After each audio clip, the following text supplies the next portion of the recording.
Le 30 octobre 1938, Orson Welles et sa troupe de théâtre du Mercury diffusent à la radio une adaptation du roman de science-fiction La Guerre des mondes.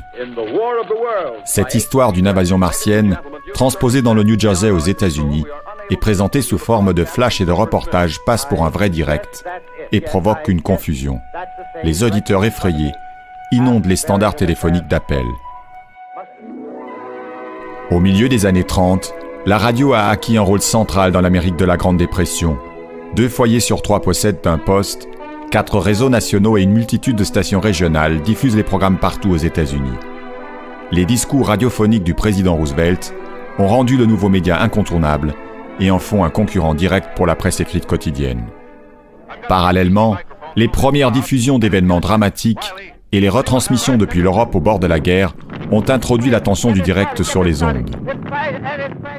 Dans ce contexte, lorsque les 7 millions d'auditeurs de CBS, dont beaucoup ont pris l'émission d'Orson Welles en cours, entendent soudainement un faux envoyé spécial décrire des combats épiques entre Martiens et l'armée américaine sur fond de cris et de bruits d'explosion, nombreux sont ceux qui se précipitent sur le téléphone pour vérifier l'information.